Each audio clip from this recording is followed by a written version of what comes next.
Welcome to the Missouri Freedom Initiative. It is the 6th of December. It is 2024. We got to get used to a new year now.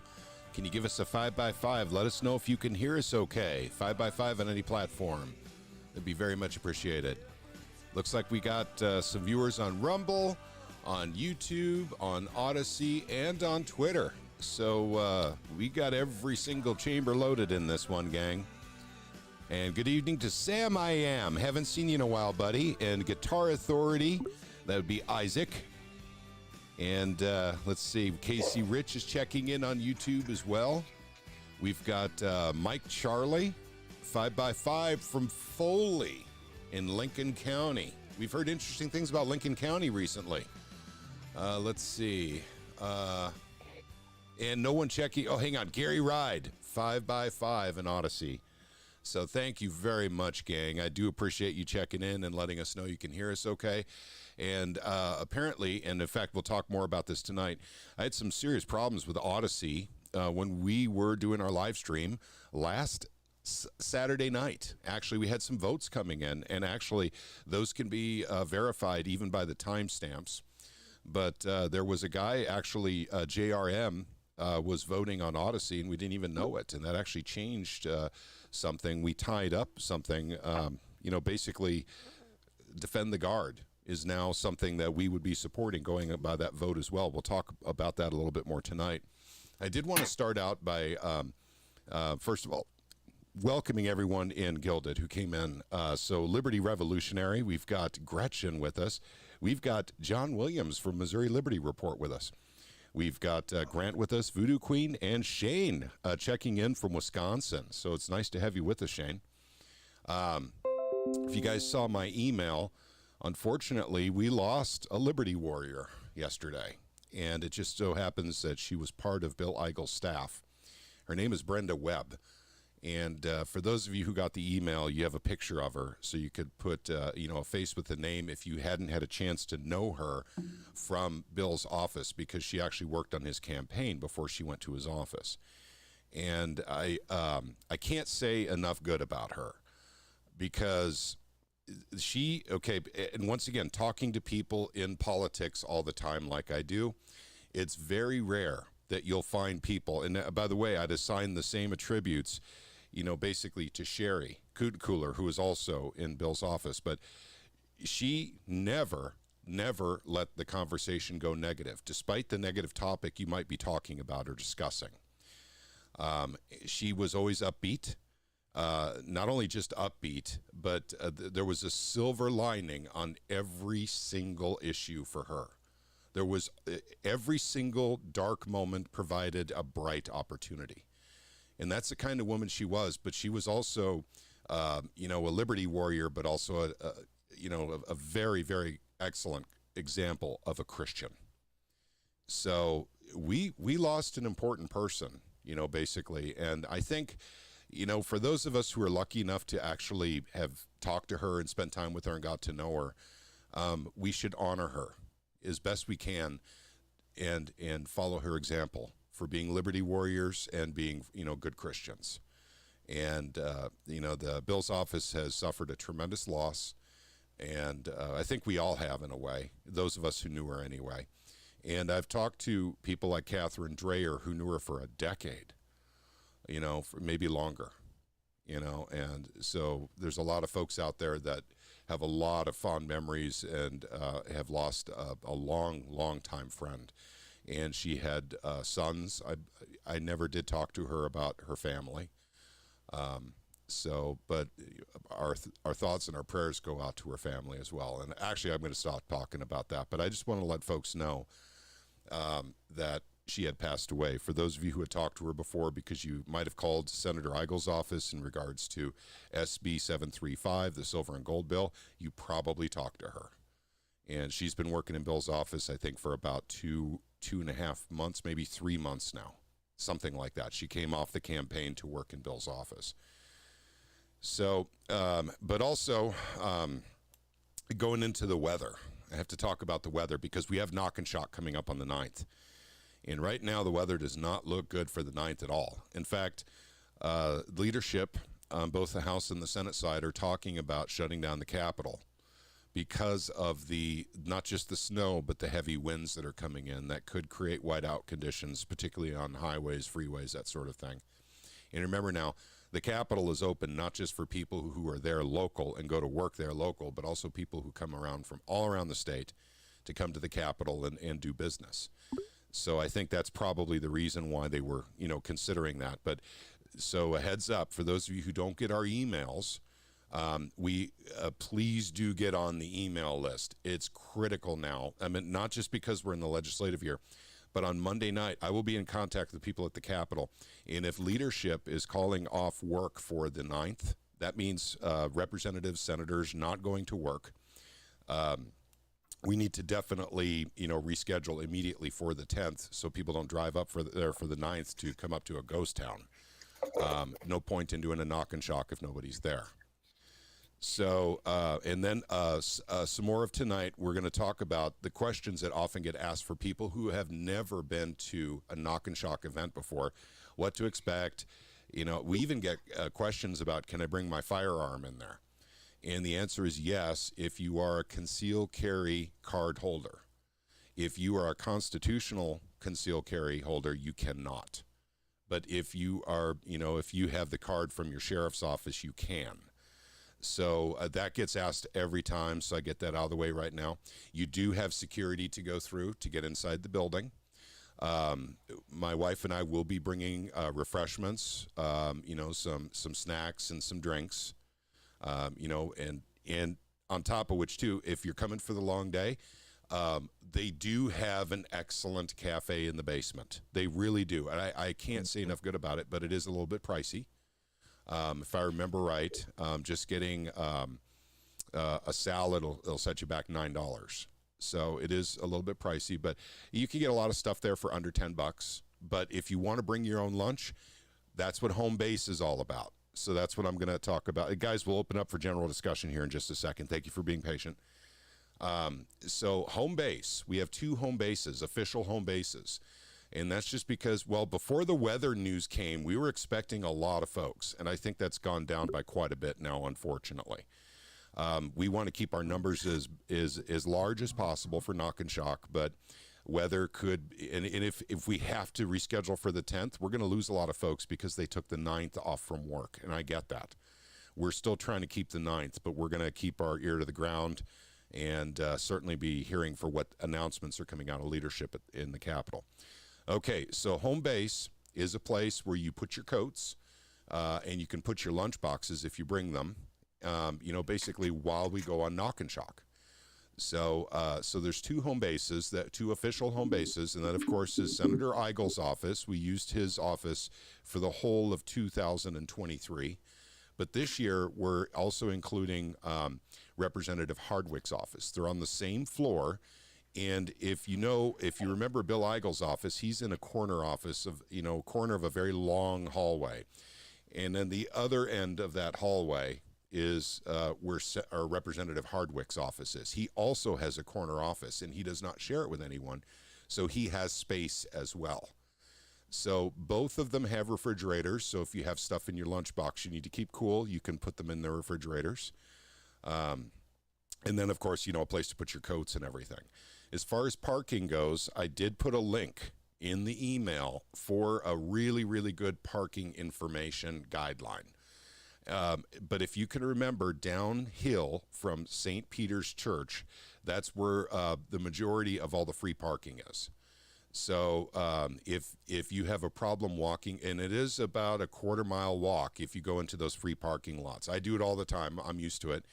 But if you're not in a position to do that quarter-mile walk, and unfortunately it is uphill, but it's a gradual incline, you can always drop people off, right at the front of the Capitol, and then swing around again and then go back downhill to the free parking. There is paid parking that's right up by the Capitol. So there's a parking garage, and then there's parking meters around the Capitol. So if you guys have any questions about that tonight, please let us know on the live stream. Also, keep in mind, if you're not on the email list, you wouldn't know if we're canceling for the 9th and going to the 10th. So please go to our website and get on the email list. That's mofree.org. And that way you'll get an email on Monday night. I'll let you know if it's a go, or in other words, if leadership is telling people to stay home for Tuesday because of the driving conditions. And if that is the case, if leadership says they're not coming into work, then we're not going in for knock and shock on the 9th. We'll go on the 10th instead. In fact, I'm even thinking about considering at the end of January doing another knock and shock. Because this is really bad timing for bad weather. Obviously, we had a lot of folks wanting to go to this, and this weather may throw it all off, but it is what it is. And we need to get those co-sponsors, and we need to get them quickly. So we should continue forth with our knock and shock operation. I did put my cell phone number on the email, so if anyone needs to get a hold of me for direct information, please text me. And texting is better than calling, because a lot of people call me, and sometimes I can get totally overwhelmed with phone calls. So texting is best, but if you need to do a phone call, do it, and I'll get back to you if I can't answer it right then at that moment. So at any rate, I think that's pretty much it for knock and shock for right now, apart from questions that may be coming in. But I do think now that we have Grant with us, Grant, if you wouldn't mind coming on real quick, and we're going to cover real quick what happened with the vote because of whatever was going on with Odyssey. So since Grant was keeping the vote, what happened was basically we had someone who was voting with us the whole time, but on Odyssey, their votes were not coming through. And that's on my side. And I don't know why. It wasn't refreshing. If you guys remember, I kept saying I'm checking for Odyssey. We have 3 people watching us, but nothing's coming through. No. So, but we did have one more vote for Defend the Guard that put Defend the Guard and SJR 63. Let me look that up again, but I think that was Mike Moon's. It was. And so, at any rate, rather than having us re-vote again on keeping with 5 bills, I'm thinking we probably will stick with 6. And we'll include Defend the Guard in with IP reform. And Mike Moons was a placeholder, and that's because we knew something was coming out from Bill Eigel's office on that, was actually a better IP reform bill. More specifically, it was dealing with other aspects of the Constitution. And so we were needing to see that first. That has come out, but there's a title problem with that bill, as a matter of fact. But for those of you who were on with me before we went live, I was talking with Ron Calzone about that on Friday, but that's when the news came out about Brenda. And so, that didn't get completed or concluded at this time. So I can't report to you exactly what's going on with the placeholder bill for SJR 63. And once again, it's just bad timing for all of that. But we'll have that all sorted out before next week. Or before next week's live stream. Okay, so I'll open it up for general discussion right now. But Grant, if you would, let us know here basically a little bit about Defend the Guard, because we didn't talk about it too much because it did not make it through the final vote last Saturday night until after I rendered Odyssey. So go ahead. Yeah, so the most simplistic way I'll put it, Defend the Guard is a bill that basically states that the federal government cannot mobilize the Missouri National Guard unless there's a constitutional declaration of war. The way that the U.S. has set up their military is that Congress is supposed to declare war, and that's when the military is mobilized, which has not been the case since World War II. And I, Patrick or Caleb, you're probably more educated in the acts because I'm not. But it's basically a way to pull out of the military-industrial complex that's currently situated in our United States government. And so, part of what National Guardsmen sign up for is that this is for protecting state sovereignty. These are units that are meant to be like, if there was ever like a foreign invasion of the United States, that this would be mobilized, or even at the governor's direction to help with like emergency situations or riots or, things that, we can't you don't plan for, essentially. So this is a bill that has been gaining a lot of momentum nationwide. Missouri is not the only state currently that has Defend the Guard legislation filed. Actually, this past week, it passed the New Hampshire House. And so now it's going to be moving on to the Senate. This is a huge deal because just like we've seen with gold and silver, and also with SEPA, when states start making ground in legislation, other states start doing it as well. And so seeing that New Hampshire has passed one house, and then also last spring, Arizona Senate passed it out of their chamber as well. People are starting to understand what this legislation is and what it's going to do. And that it's basically trying to keep the federal government accountable and prescribed to the Constitution, which is what the 10th Amendment is for. So in its sense, it's the most constitutional bill out there. And it's also the purest nullification bill out there as well. Yeah, I think so too. You're right. You're talking about the purity in nullification, and that was one of the things we were looking at for the state of Missouri, because guys, once again, I don't have to beat the drum real hard on this, but there's a lot of interestingly strange things going on in the world. And the things going on in the United States right now are not only interesting and strange, but downright scary. And the only people that seem to be comfortable with what's going on in the United States right now are really hardcore Democrats. They don't see anything wrong with what's going on in the United States right now. Trump being dumped off the ballot. And once again, I'm not the biggest Trump supporter in the world. I'm not here to go ahead and advocate for Trump. But taking him off the ballot in Colorado and Maine, that's absolutely criminal. Absolutely criminal. They're saying that they're doing it under the 14th Amendment, yet he's not been convicted of anything. Nothing. And so, if you guys want to, nitpick on this, they shut down his Twitter account, actually, when he was tweeting out for everyone to go home at the Capitol, if you remember, on January 6th. I mean, it's insane what's going on right now. We have to start looking out for ourselves in the state of Missouri, because there's some really, really crazy people running things, in my opinion. But, I mean, I don't know what else to say about that. Purity and nullification, I think, is a beautiful thing, and I think all states, by the way, I've been dealing with Nebraska lately, helping them with their silver and gold stuff. They're also producing a silver and gold bill that is based on Senator Eigel's, SB 735, and Hardwick's HB 1955. Other states are looking into how to protect themselves from all kinds of monstrous things that seem to be lurking right around the corner. Every time you turn around a corner, something else is going on in the United States. It doesn't seem Emily Post. Let's just put it that way. So we're not the only state that's looking into this kind of stuff, as Grant has said. We're truly not. So when people say, oh, of course, Missouri's going to be looking at silver and gold. If you guys didn't see the Kansas City Star article going after tinfoil hat wearing Bill Eigel because of silver and gold. Well, they didn't mention the Kansas City Star that 23 states were going for legislation like that in 2023. God only knows how many people are doing it this year. Probably more. The writing is on the wall and people see it. Yeah. As far as, yeah, I think so too.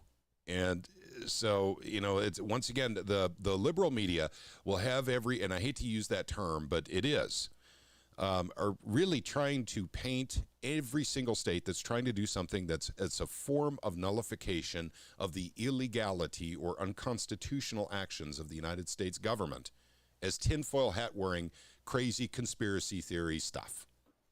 And that's normal, though. They've been doing that for years. Yes, I know. But, it's just, something that I think Defend the Guard is just, another one of those smart things we can do. We went by the vote. And I want to apologize to JRM. You know who you are. And I swear to you, I was checking Odyssey the entire time we were voting last week, and nothing was coming through on my end. It was a live stream. Go ahead. Yeah, fortunately for Odyssey, all those comments in the live chat just go right to the comments afterwards. That's correct. And so that's the way I got them. That's how we were able to get them. Yep. So. And by the way, for those of you who are saying, "Oh, geez, there's election fraud here," No, we checked the timestamps, and they went along exactly with the timestamps that we had in YouTube and Rumble. So they were voting in real time. In fact, the guy was shouting basically, why isn't my voice heard? And I don't blame him for saying he was that. also, he was also putting the bill numbers for Yep. what he wanted to say yes to. Yep. So at any rate, JRM, I don't know if you're so mad you're not even watching right now. I apologize. That truly was some sort of hiccup with Odyssey. The live stream was playing right before my eyes. I could actually see the live stream going along. It was just nothing showing up in the chat on my end. And I did check it. Odyssey does that sometimes, and it's weird. Yeah. So, but as Grant says, it saves it in the comment section. All chats are automatically converted into comments. And so the timestamps were there. So thankfully for that. I mean, Odyssey does timestamp things real well.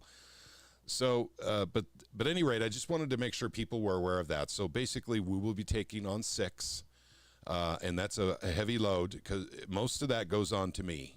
Basically because I arrange all the stuff that we do generally or coordinate. So that's a lot of stuff to take on. But as you guys remember in the past, usually by the end of February, beginning of March, we lose a bill or two because we find out that there's just no way it's going to get through. And so, basically then the heavy lifting, basically shifts over to whatever bills we have left, and then it gets easier and easier. Or in the case of silver and gold, it gets harder and harder, the later you go. But that was where we didn't start in the House last year. We started in the Senate. This time we're starting in the House. Mm-hmm. Okay, and then one more thing I'm going to comment on. I'd like to open it up, and I'd love to hear from everybody. Co-sponsorships. For those of us who were not with us during SEPA, this was, and SEPA was a very, very interesting time, and particularly on the House side, which is where we concentrated most of our efforts, both in 2021 definitely. 2020, there was a lot of work in the Senate side, and that was with Eric Burleson, of course, if you guys remember going to Eric's office and working with him. But co-sponsorships are an extremely valuable tool for us to use on the House side. And it's even more so because I think Republicans didn't get a voice. They absolutely didn't get a voice when it came to silver and gold in the House in 2023. Okay. And that was specifically because John Patterson did not let any Republicans have a voice. He very, very specifically didn't let them talk. So now they can talk by literally co-sponsoring. So we have 11 co-sponsors on silver and gold as of right now. The drive starts this coming up week to push for co-sponsorship in a very big way. So this is what pushes up the priority, the importance, and the popularity of a single bill, co-sponsorships.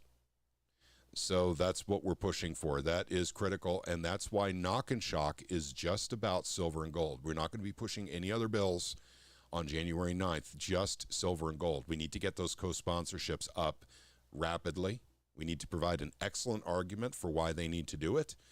I do have flyers. You guys have seen them on the website now. They were posted this morning and on Odyssey as well. And then bring gold backs for Knock and Shock, by the way, because, and hold on to them real tight. Make sure that a representative doesn't accidentally walk away with one of your gold backs like happened to me. But anyway. And then start playing with it. Yeah, he and did. And then start playing with it on the House floor. You can see it in the video from the House. He's in the background while Dirk Deaton is standing in front of the microphone, and he's right behind him. And you could see him with the gold back, showing it to his friends, and that was the gold back that he walked away with. He was just supposed to look at it, when I handed it to him, but he just walked away with it.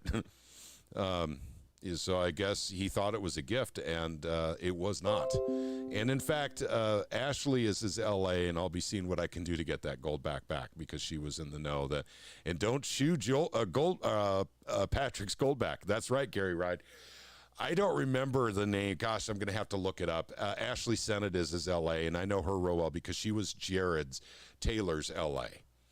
But he literally, when I handed him the gold back, he put it in his mouth and bit on it. I was like, what in Like you're God's biting green on- earth are like- you like- doing? Well, it's like when you bite on a piece of gold, Sure. to check how it reacts in your teeth, Yeah. to make sure it's pure, the old thing. But, Yeah, I'm sure that was the joke, but still. So at any rate, so if you bring a gold back, just bring a 1/1000th denomination in case someone wants to abscond with it. So don't bring a high denominated gold back. But they really like the goldbacks up at the Capitol. They like looking at them. They like touching them. And they're very pretty. Got one right here. I've never seen a goldback. shiny. Apparently, they like stealing them as well. Yep. And gosh darn it, someone is probably going to put in the comments here what rep it was. But Ashley Sennett is his L.A. I don't remember his name, though. Yeah, it's the guy Carol we talked. I went in there. Atchison? And talked. No, I don't think it was it's, Atchison. I talked to the guy for like 10 minutes in his office, and we're all standing in there, just going through the entire bill with him. Yep. That's right. God, guy with the glasses. Yeah, he has glasses. It doesn't. Yeah, let's not waste a whole lot of time on trying to figure out who he is. What's the newspaper? Asked Mike Charlie. We have the local fish wrap here in Lincoln County.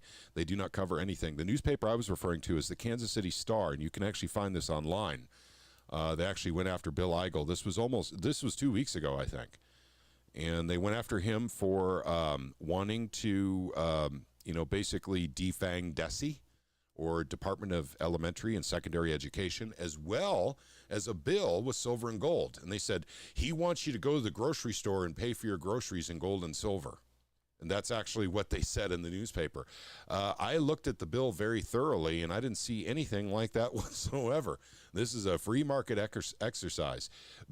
Bill doesn't want businesses to do anything they don't want to do.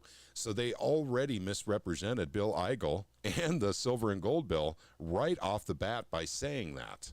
And it was in like the second paragraph. Bill wants grocery stores to take gold and silver, for the payment of groceries.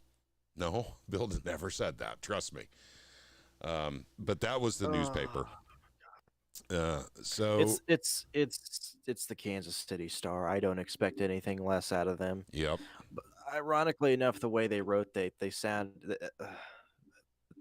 All they did was give him attention. Yep. That's the beauty of what's been going on the last few years is fake news. Thank you, President Trump, for giving us an easy moniker for them. Is just completely discredited. So it's really quite fun to watch them attempt to do their thing, and it just backfires every time. Yep. It does. That's an interesting thing that happens because anytime Bill gets bad, you remember the flamethrower incident that they were trying to throw on Bill Eigel for burning books? Mm-hmm. Yeah. That So came back and made him incredibly popular. yes, it did. And so, yeah, that backfired. And by the way, I believe Jess Piper is actually the one who actually started that madness saying he was burning books. Now, don't quote me on that, and if I'm wrong, I apologize, but she was definitely the first one on Twitter that I saw that was saying that he was burning books. So I think they picked up on her story because she's got such a large following.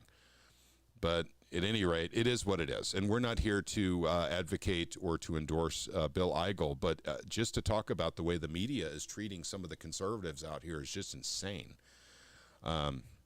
Let's see. Casey Rich says, just got goldbacks a couple of weeks ago. Bill has to pass now. So, of course, all it takes is Casey Rich to buy some goldbacks, and basically that'll help us pass the bill for sure. And also, someone had said, or I think it was Sam I Am, said Odyssey equals Dominion? ? LOL. I hate to make that assertion. I hate to make that assertion.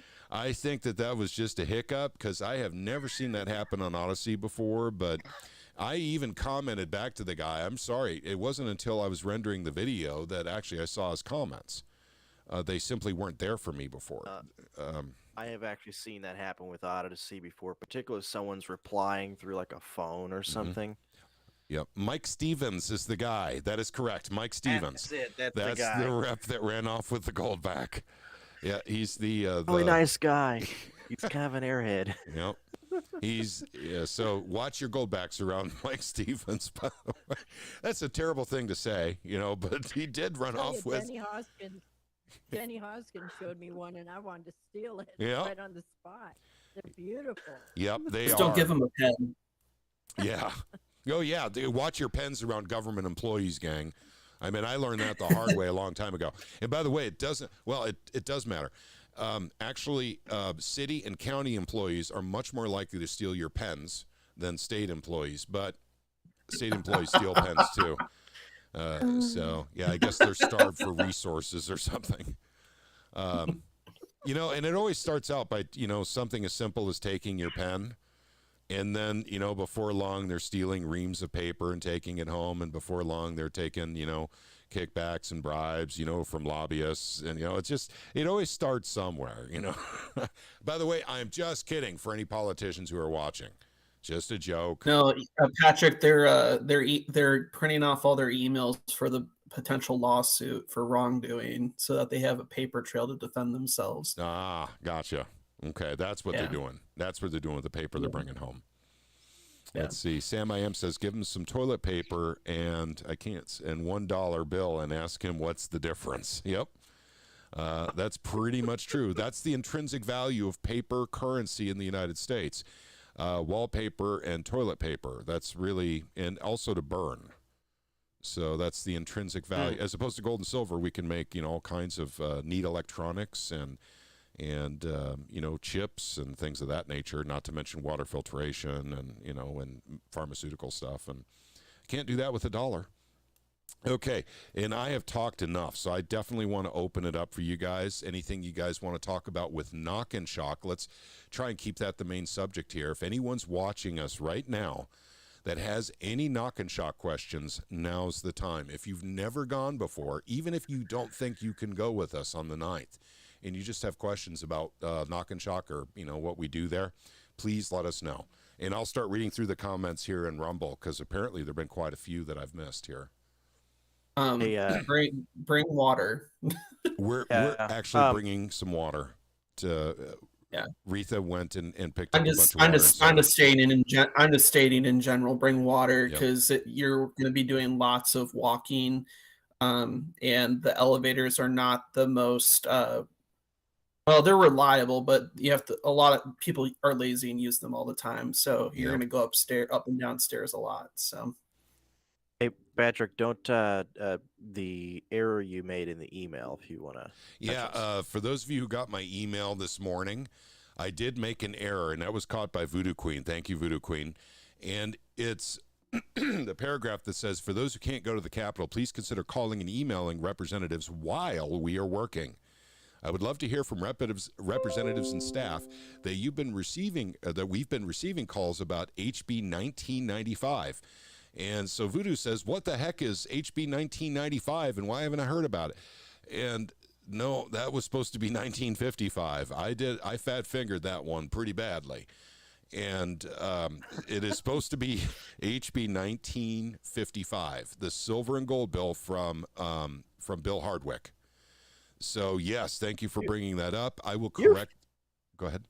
You fat fingered that diagonal on the keypad. Yeah, well, no, I was just apparently I was going too fast. But yes, that's pretty bad. The 9 and the 5 and the 10 key are pretty close, though, so I'll give myself that as a possible out.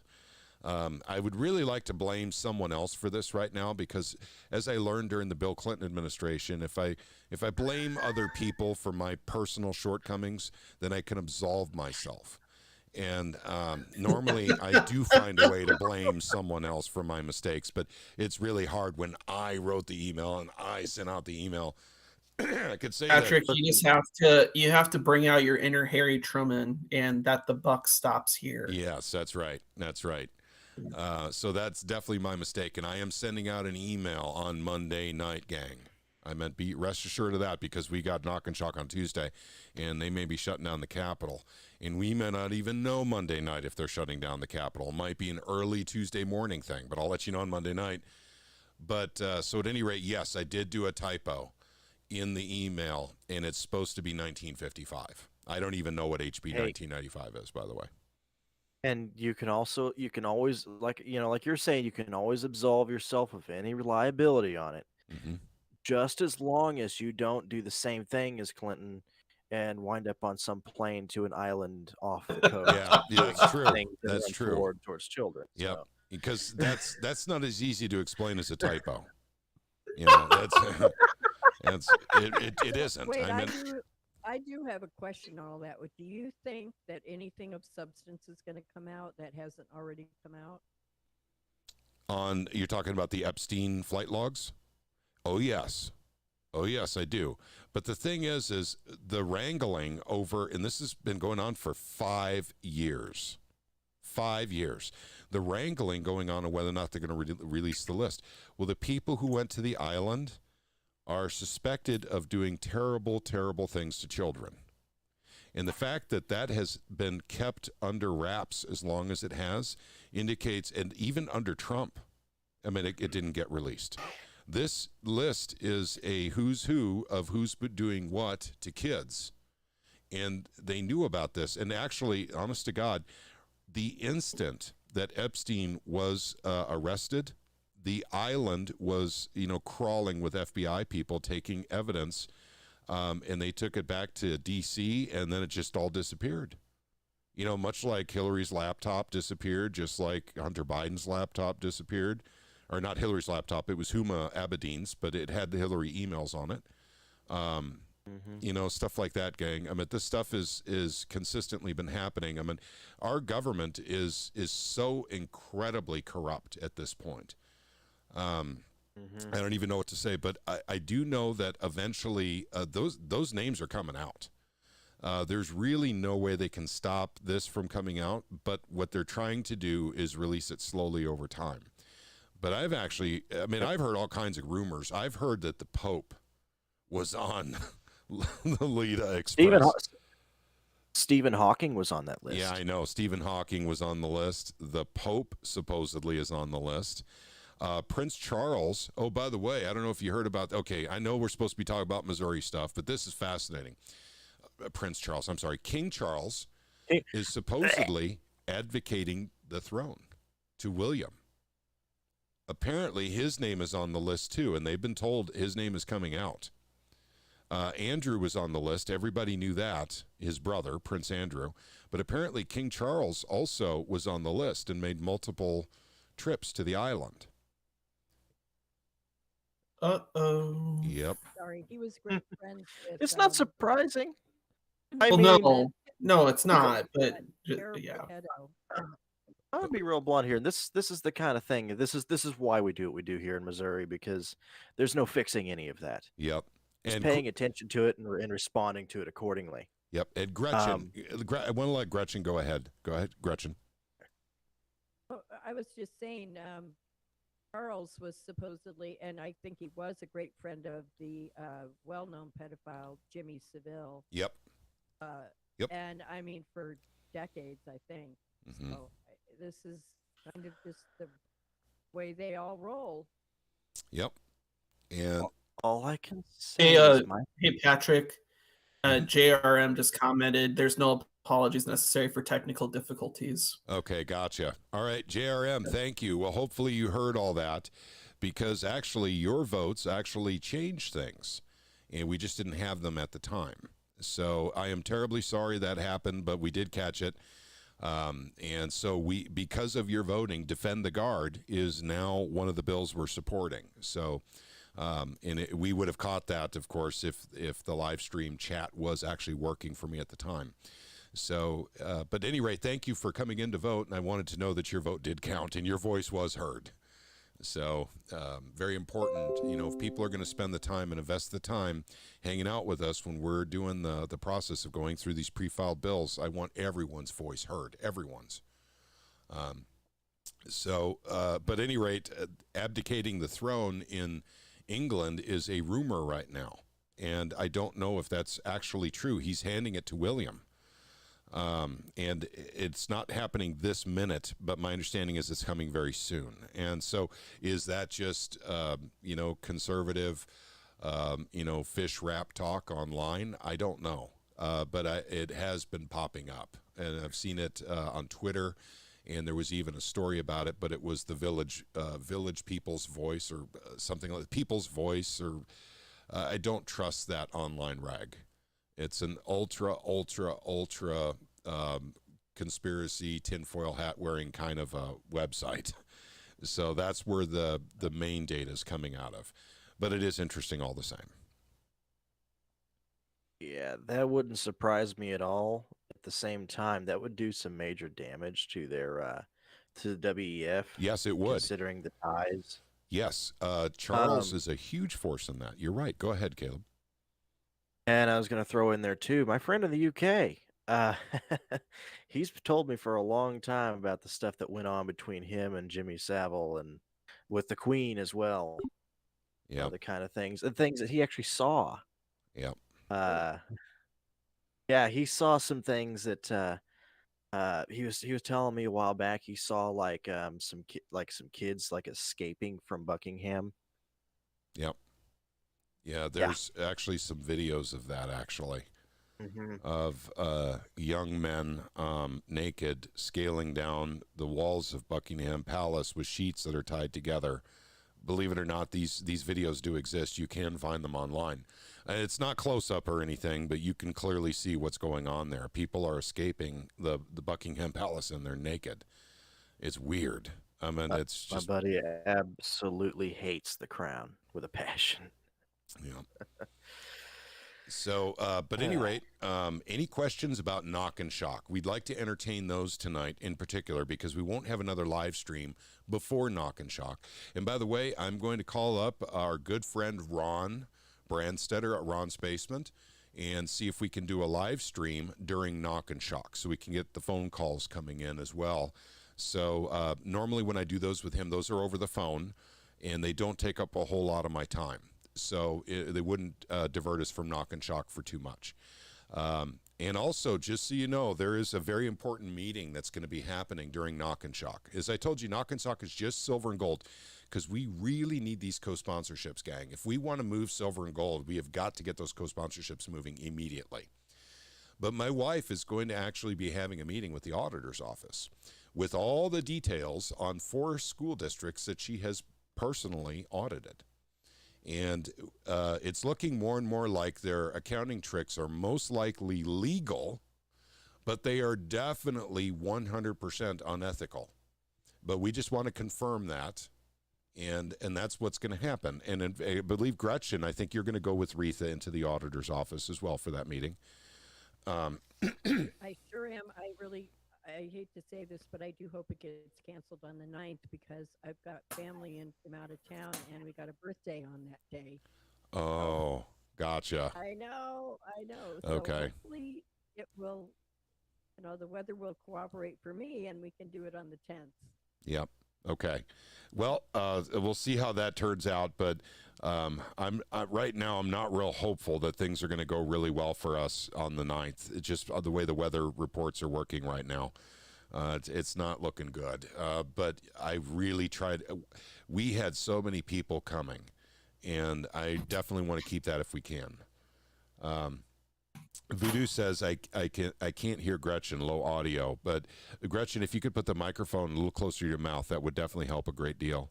It's better. I had the volume down pretty bad. Okay, gotcha. You could turn it up a little bit more? More. Okay, let's keep it there for. Any better? Yep, that's better. That is much better. Thank you. Let's see, and also Tom Martz. We need Provo cheese as the state cheese of Missouri. He was talking about that on the radio too, because of the cashew chicken thing. Springfield cashew chicken being the official dish of the state of Missouri, but also there's a bill to make Provo cheese, the state cheese of Missouri. Yeah, we have some silly bills. What is Provolone cheese? I've never heard of it. I don't know what It's Provolone? nasty. It's disgusting. Oh, come it's on. a St. Louis abomination. Okay, Gretchen, you and I went back and forth briefly on Twitter that it needs. I said that it needs to be Kansas City barbecue that is the state meal. Yes. Yes. Yeah, I mean you'd I agree, right? remember. I do agree. I have tried cashew chicken a couple times, and I haven't. Like I said, I think I could cook some cashew chicken better than what I've had. So I don't know, guys. I like the barbecue. Yeah, it's hard to do. I mean, it's, for instance, there was a spirited debate between Doug and Maya, of course, are with us. They're on the phone side.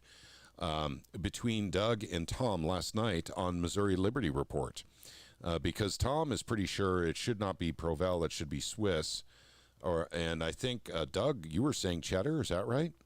Yes, Okay. I told Tom cheddar is better. Cheddar is better. Okay, thank you. That way I can. Patrick, Yes. I totally disagree with all of them. I think the Our vote don't count. just shut up, so you guys all miss one.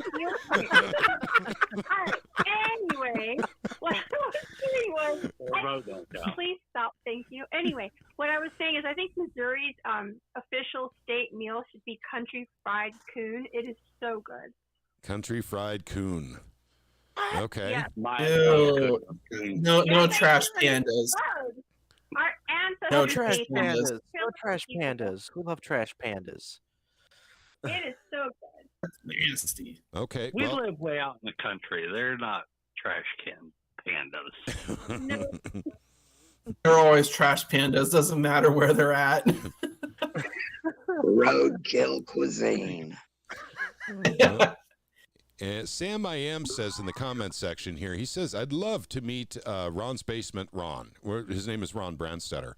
I listened to him a few times last week or whatever, but Sam, I'm not sure we'll be able to get him there for this, but I don't think that's totally out of the question. Remember now, he's in St. Louis, so he's a hop, skip, and a jump away from the Capitol. I think it'd be really cool if he showed up for a Knock and Shock and did a live stream right from the Capitol.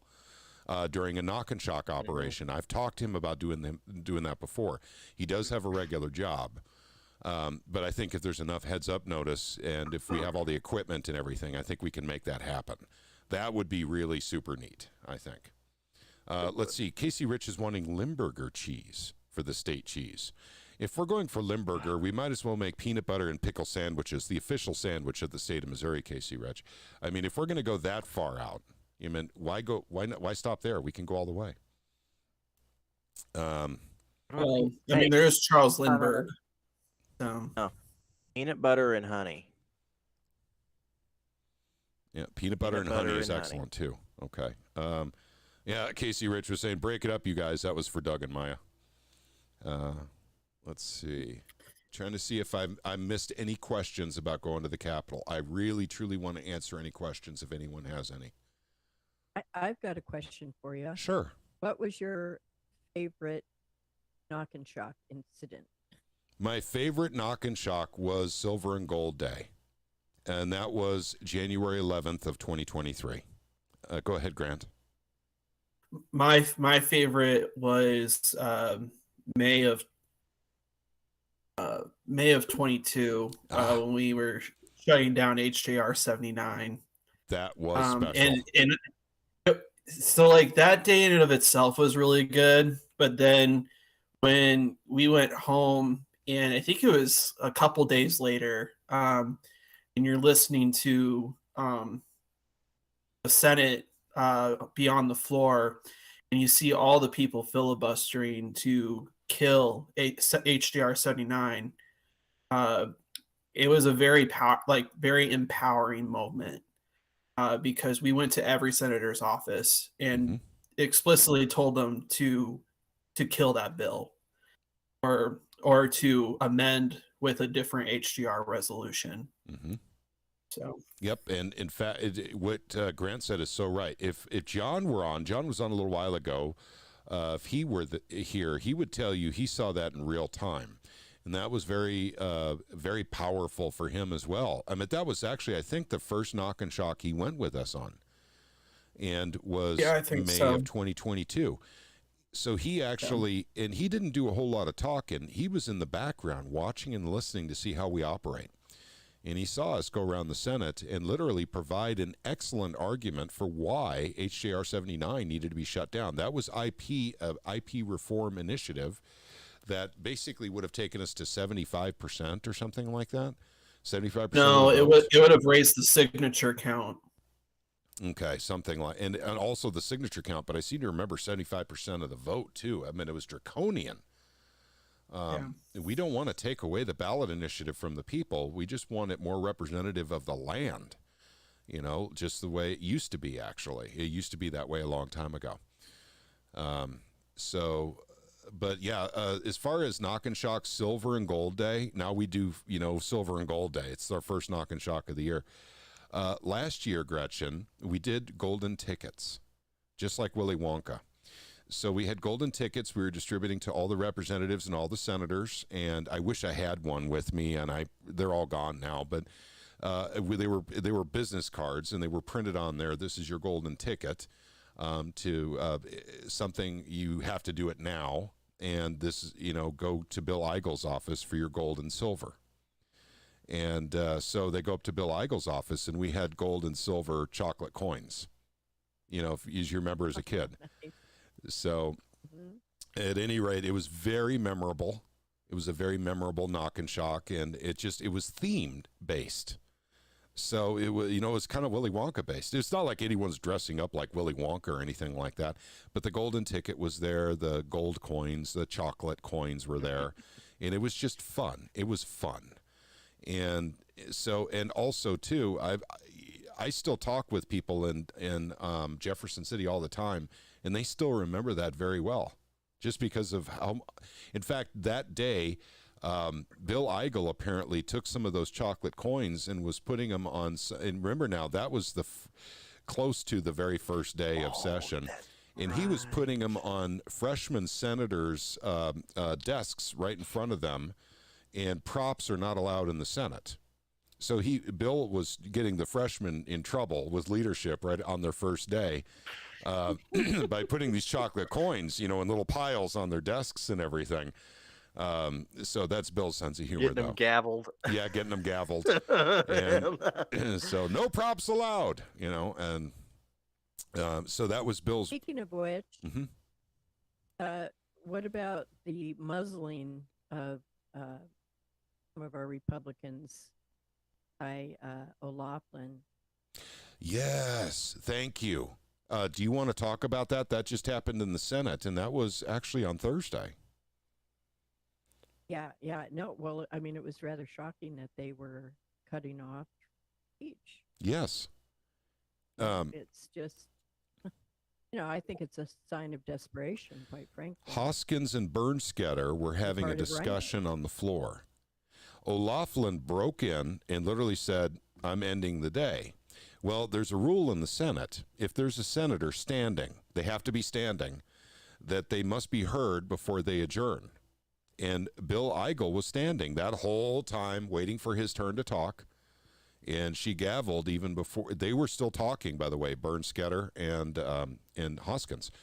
And so shut down the discussion between Bernstetter and Hoskins, and then also shut down Bill from being able to speak. And I think they call it Rule 27 in the Senate. And so, yeah, it seems like that they actually broke the rules. Leadership actually broke the rules. Now, if they were throwing things at each other or something, I could understand, but I don't think that was going on there. I think there was just a lively debate going on. So. Yeah. I don't understand why they're, you know, these are like kind of very immature, politically immature moves that they're making, if you ask me. Yeah. Looks terrible. Yep. For them to do that. Yeah. And I don't know what I can do to add to that. I mean, immature is probably the best way of putting it. It's almost like, oh my God, the Freedom Caucus is now in Missouri. We have to do everything we can to make them look crazy, tinfoil hat wearing people, because unfortunately, leaders. Okay, gang. I mean, this is going to offend some people that maybe are watching, but we have an awful lot of corporatists in the Republican Party, and we have rhinos in the Republican Party at the Capitol. And they rule the roost. They leadership positions because they have all the corporate money coming in. And that's why they get into leadership positions, is they make the biggest donations to the HRCC and others from their corporate donations from their PACs. This is how leadership is chosen. It's a terrible tradition, and it needs to stop. I say the person who has the least amount of campaign money should become leadership in the state of Missouri. You know, because that'll get rid of all the corporatists. But at any rate, that's what we get. These corporatists and these rhinos are shutting down the constitutional conservatives, actually starting to shut them down here in Missouri. But they're doing it boldly, and you can't mistake what they're doing right now. So at least they're getting caught in the process, and hopefully people remember that. Would you have any suggestion for freshmen legislators as to how they can avoid being sucked into that corporatist, system? Because Well, they seem to get sucked into it almost as soon as they get up there. Yep. Well, I think and I don't know, because, actually everyone's situation is probably different up there. And the swamp creatures up there, the rhinos and the corporatists up there don't really like talking to me a whole lot. So they don't tell me how they get into that position in the first place. But I could tell you with Plocker, it had to do with being in law firms. And law firms get you really connected. You guys remember a movie called The Devil's Advocate? It came out like in the 90s. And it, what was it? I can't even remember. Keanu Reeves was in it. Oh, I remember now. Okay. And so the guy who's playing the devil in that movie, gosh darn it, I can't remember. Al Pacino, that's his name. Yes. He literally explained to Keanu Reeves, because when Keanu Reeves discovered this guy who's running this big, powerful law firm in New York is actually the devil, he goes, why the law? Why does the devil get involved in the law? And then Al Pacino, the actor, says, because it gets you into everything. Gets your fingers in every single pie, being in the law. And so lawyers going in to be politicians, in a weird way, kind of makes sense, because they're dealing with the law. But they're also in law firms, and that's their fingers in every pie. Now, if they're an attorney that is no longer a practicing attorney while they are in office, that's what the founding fathers did. They weren't practicing attorneys necessarily. They maybe were when they went back home to their districts, but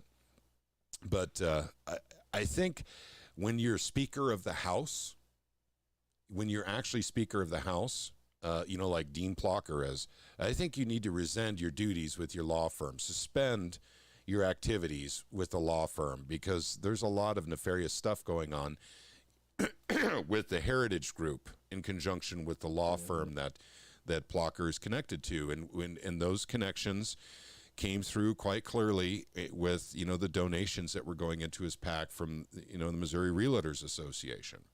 And then also having to do with the software, the Fireside software. I mean, all this stuff, that he's into is because of his activities, and not to mention going to Israel, being paid for by the Heritage Group. In fact, the whole convoy, including the governor, paid for by the Heritage Group. While Dean Plocker himself was jet-setting all over Europe, making business deals, the governor was staying in Israel, going on tours. I mean, there was a cover-up. Go ahead. This is the kind of thing that makes me want to see some kind of a petition passed around, even if it doesn't get somewhere right away, but something passed around that bans them from taking union money. Yeah. Bans them from taking, being employed by a law firm or any of these other out-of-state organizations. Yep. While they're in office. bans them from cooperating with these things out from any out of state, whatever, while they're in office. And then on top of that, get rid of public unions altogether. Yep. Public unions, teachers unions, police unions, firefighter unions, all that stuff. Dump them, get rid of them. I agree. And then just pass it around. Even if it goes nowhere, I want to see who comes out of the woodwork and squirms. You know I what? think a lot would.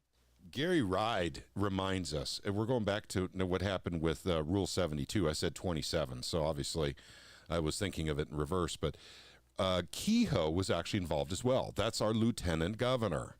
He helped shut down the Senate as well with Cindy O'Loughlin, who is the floor leader. That's right. Now, what's weird is how Rowden's name didn't come up in all this.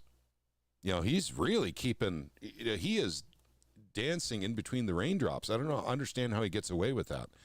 But, clearly, basically, floor leader versus pro tem. I get that.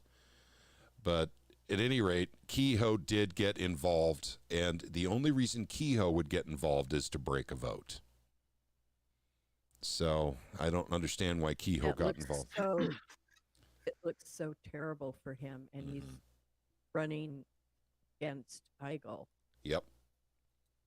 Mm-hmm. I mean, it just looks ridiculous.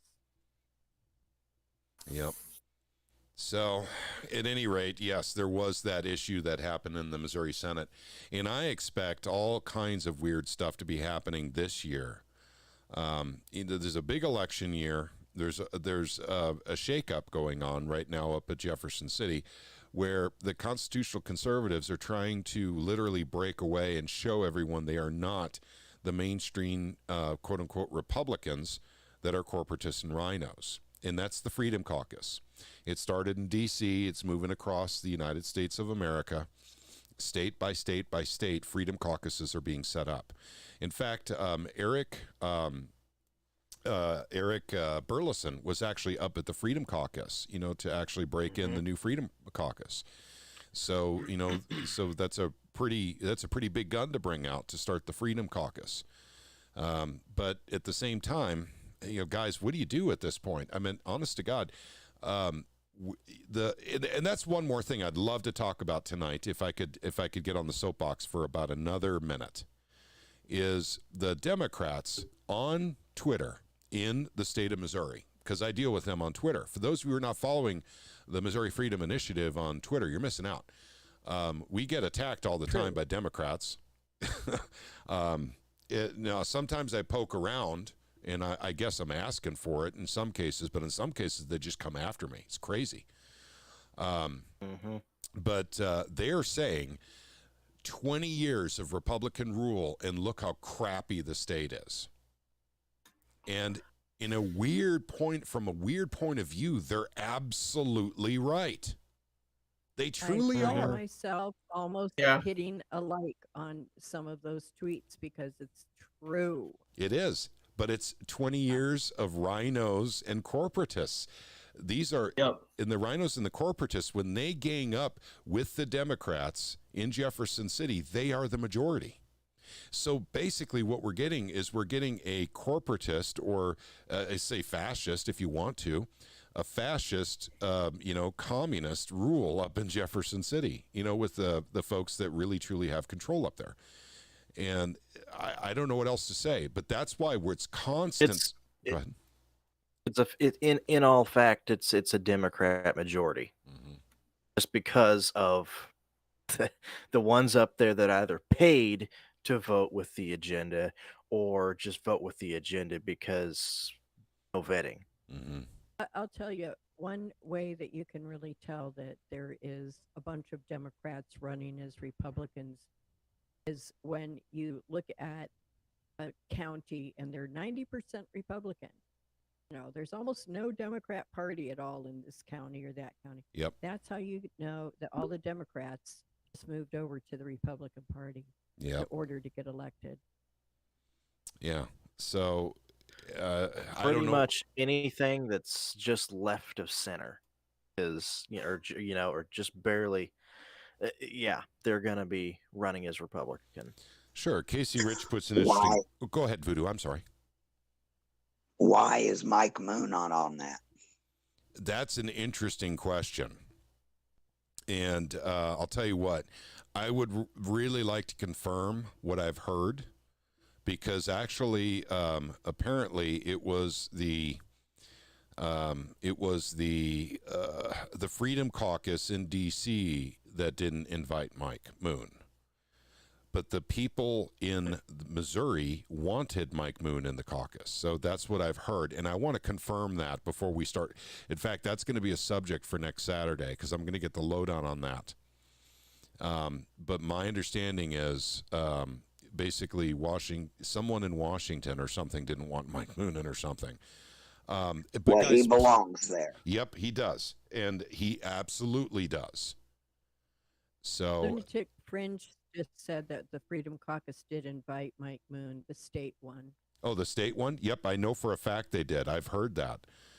They do want him. They wanted him in as a charter member, but there was some kind of resistance or something coming in. And it doesn't make sense to me that Mike Moon isn't in the Freedom Caucus. That just doesn't make sense to me. In fact, he should kind of be leading it, really. If you guys, check out voting history. And I know that CPAC is coming out for a bunch of Republicans right now, but you guys have to remember CPAC is kind of a squirrely, vote system. If you want one that's Missouri-based, Freedom Principle is one, but then we have our very own Tom Martz with the Lock and Smith Foundation. And he assigns granted awards every year. I believe it's, Tom, you could correct me if I'm wrong, the top 5 in the Senate and the top 5 in the House get a granted award. And I think that's what happens every year. Let's see, Mike Moon said that the caucus needs to be more like him. Yeah, well, I agree. Okay. Gretchen says it's a bit annoying to hear that. Yeah, I hear you guys. I hear you. And I think something got overlooked here. Mike Moon should definitely be a part of that. He should be leading it. But Casey Rich calls it the corporate PAC. But I will say that basically the Freedom Principle grading standard and Lock and Smith with our very own Tom Martz, who's actually in Gilded with us right now, have a more accurate grading system than CPAC by far.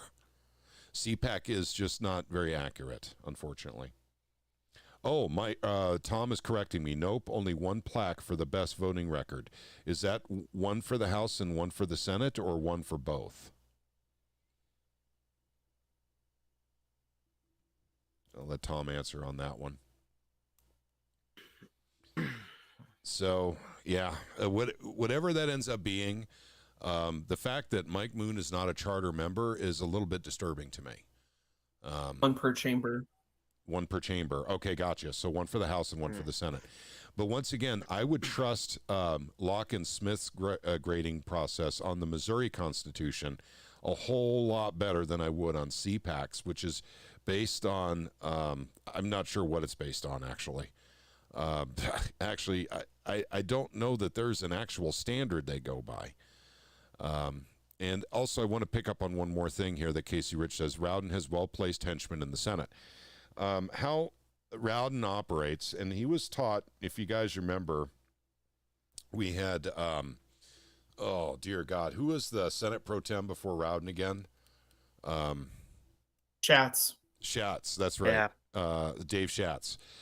He was kind of taught by Schatz. Schatz was kind of a good old boy.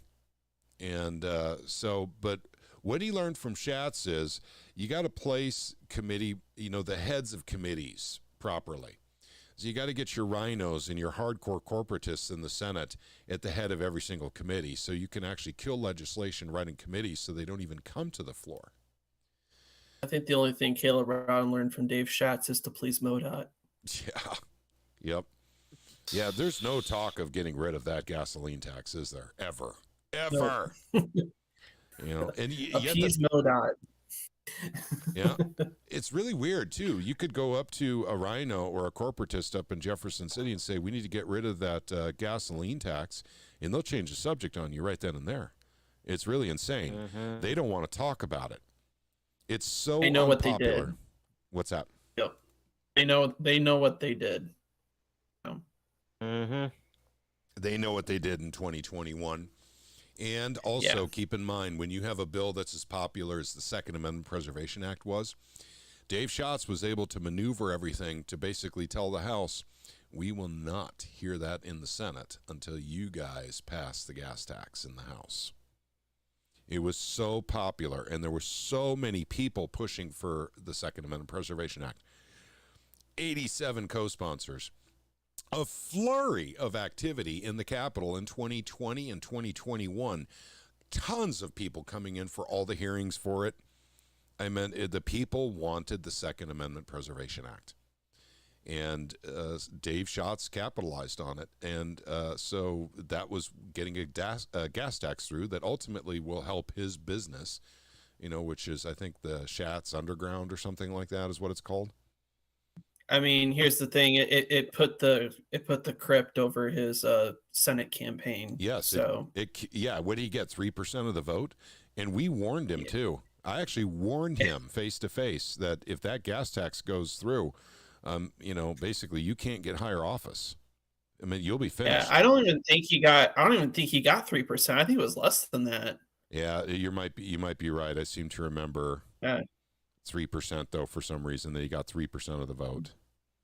And then of course Eric Schmidt is the one who actually got that position. We all know him as a senator from the state of Missouri now. Yeah. But that's the position that Dave Schatz was running for. And there's a lot of folks running for it, but Greitens was running for it, if you guys remember. There was just a ton of people. And also we do have a representative from the state of Missouri that's announced retirement, and we have a lot of people lined up. Go ahead, Grant. Oh, no, I'm just saying bye. Yeah. Yeah. Bye. Yep. And that's Luke DeMeyer. And or Hawk Luke DeMeyer. Yeah, that's right. Talk about a rhino. Yeah. I would say part rhino, part corporatist. So a little bit of both going on. But passed every budget that went across his desk. Yep, he sure did. And voted yes on the gun bills that were going through Congress as well. I mean, he's got a lot of sins, but there's a lot of people sucking up to him right now on Twitter. And I'm not here to make enemies. I want to be friends with everyone up in Jeff City. But there's a lot of people sucking up to him right now that want to run for that seat. I'm just going to say that. I'm not going to give names right now. I've given you the groundwork. You can go look it up. And there's a lot of people we know in Jefferson City that are currently sucking up to Luke DeMeyer and wanting to run for that seat. And that's now there's a couple of people that are considering running for that seat that are not sucking up to Luke DeMeyer.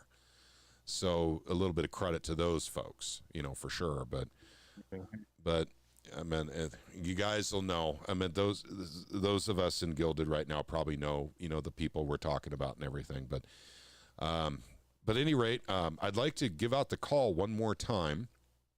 If anyone has any questions about Knock and Shock, please throw them into the stream. I'll answer any questions you guys have. If you've never been there before, even if you can't go, and if you're just curious about what we do or how we do it. And actually, I do believe Maya is offering to take pictures and even some video during Knock and Shock because, and thank you, Maya, for offering to do that. I don't think about that when I'm up there, gang. I mean, I go into the zone and I just want to keep everyone organized and keep everyone moving when we're up there. So I'm not thinking about pictures or anything else like that. I'm thinking about, getting the job done when we're up there and keeping everyone going. I'm definitely going to bring my camera, and I have a small tripod I can set up. Okay. Yeah. I mean, anything. In fact, I'll bring a camcorder up if you want to use a camcorder and take video. But if your camera can do video, you could do that too. Yeah, and if you want specific photographs of maybe everyone with the reps, I can do that too. Sure, we could do that. I have no problem doing that. But as I have to remind everyone, and our picture with Mazzy Boyd has been so many places online when we were there that day, and that was only half of our group. The other half was actually on a different floor working.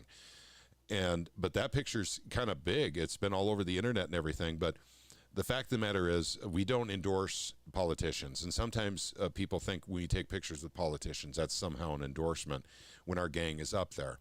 And it is not an endorsement. But at the same time, it'd be nice to have some pictures on our website to show evidence of all the stories we keep talking about, of all the knock and shocks we do, all the politicians we're talking to.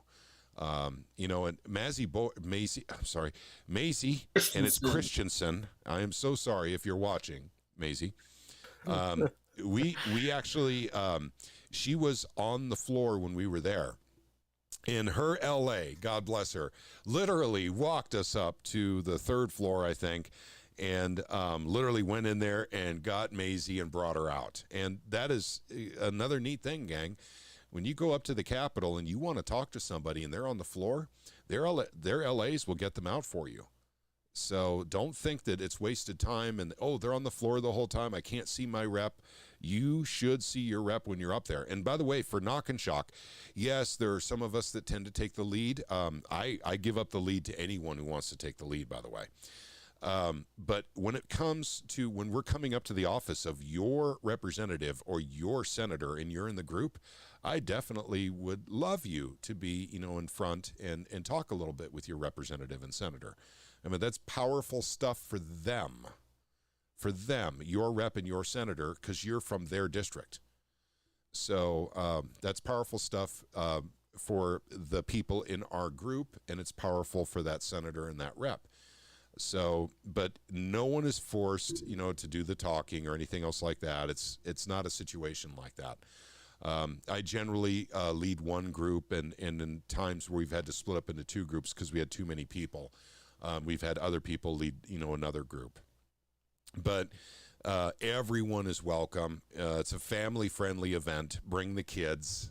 Always bring the kids if you want. Kids are a lot of fun to have along on these, you know, and the kids might get bored a little bit, but I do know this, that I can't speak for regular, you know, public school.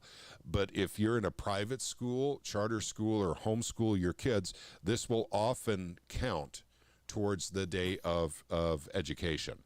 So they're not taking a day off because they're going to their government, you know, and actually, you know, appealing some, you know, to senators, representatives, and participating in the government process. That counts towards their civics or whatever class they take. Gretchen, can you speak to that a little bit? Well, it certainly does count. It would count for social studies, aka civics. Used to be civics, and then they went to social studies. Okay. But yeah, anytime you are a homeschooler and you take your kids on an event like that, that is an educational experience that they wouldn't have if they were sitting in a classroom or on the couch or something. So they learn a huge amount. They usually enjoy it immensely too, and you've lit a fire in their mind about what it means to be a citizen. Mm-hmm.